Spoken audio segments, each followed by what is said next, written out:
Queridos, vamos à palavra de Deus?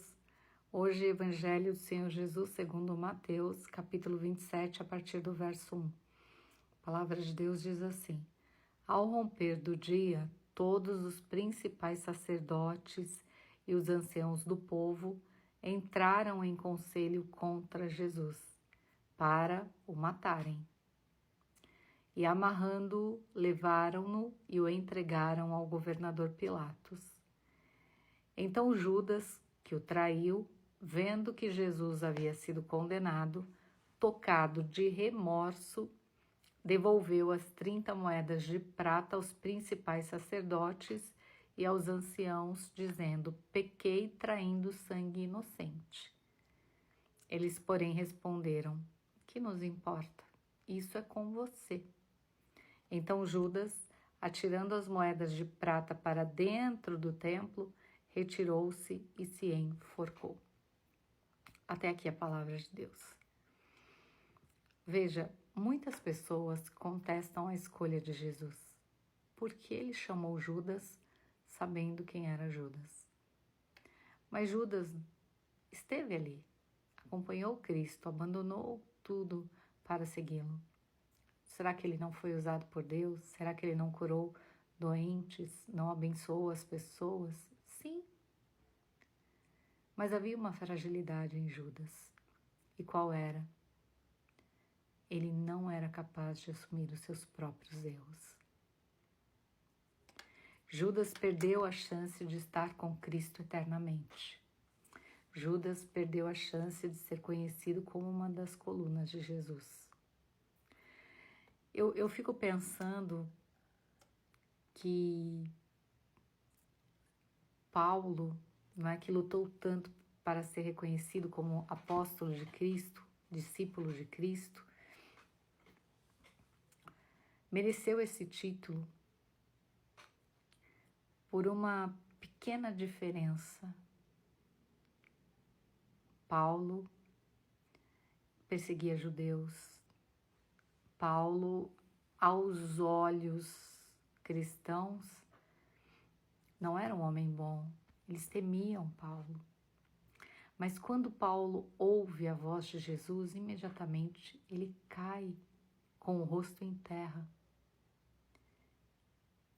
Ele aceita o chamado, segue, não volta atrás. Pedro também falhou. Todos eles tinham defeitos como temos, mas a diferença entre os 11 e Judas, a diferença entre Judas e o apóstolo Paulo, era exatamente essa de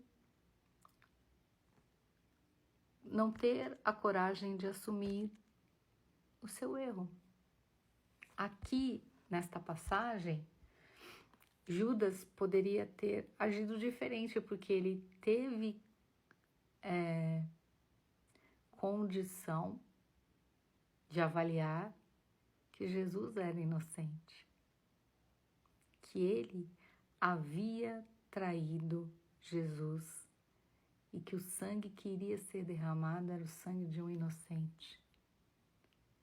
Ele joga as moedas lá dentro do templo. Ele chega a dizer: eu errei. Mas ao invés de assumir o erro, seguir em frente, pedir perdão, ele se enforca. Então, muitas pessoas vivem como Judas. Algumas situações podem ser irreversíveis como esta. Havia um propósito de Deus, né? Jesus tinha que enfrentar a cruz.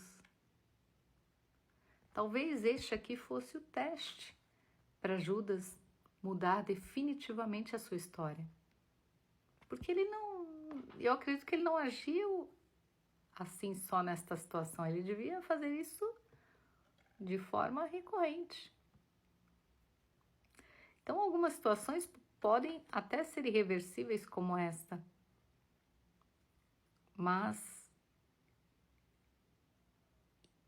independente de quais sejam as condições, nós precisamos aprender a lidarmos com as consequências dos nossos erros. E Judas não foi capaz. Então, muitas pessoas, talvez, vivam como Judas, né? Acumulando consequências, e elas vão se transformando em uma bola de neve. E quando parece não haver mais saída,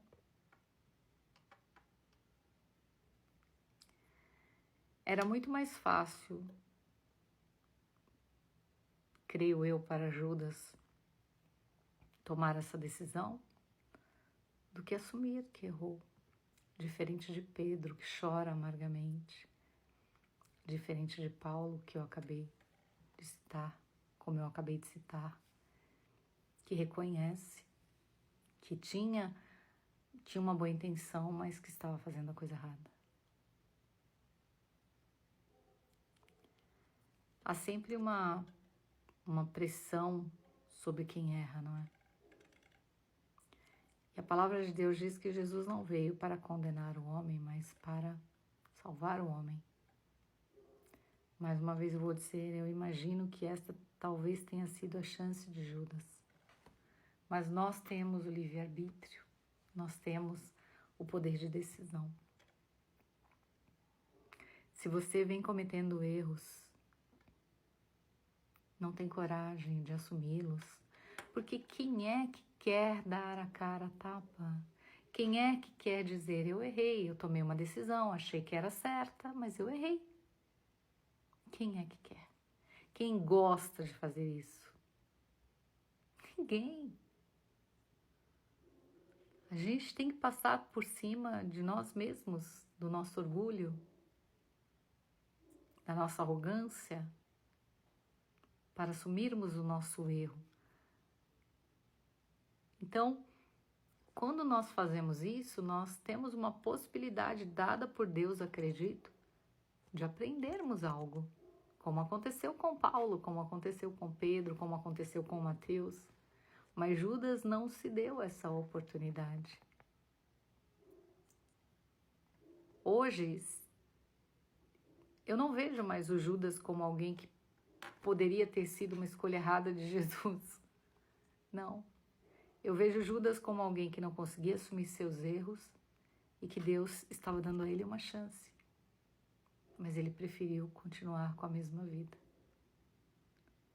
E Jesus todos os dias nos dá uma nova chance. De que maneira você quer continuar? Negando seus erros? Com remorso apenas? Repetindo a mesma frase que os que acreditam que Deus é misericordioso, mas não é justiça, vai perdoá-los eternamente quando eles fogem do compromisso de assumirem os seus erros. Deus é bom, Deus é bom. Ele não veio para condenar, veio para salvar. Mas Ele é a justiça. Não depende de mim nem de você. Do que o outro acha que é certo ou errado, depende do seu relacionamento com Cristo. Você sabe quando erra, você sabe, eu sei, todos nós sabemos. Mas nós também sabemos quando existe uma oportunidade de nós mudarmos isso. Só não aceitamos se não quisermos. Mas um dia a porta fecha. Não deixe que isso aconteça, aprenda com Cristo.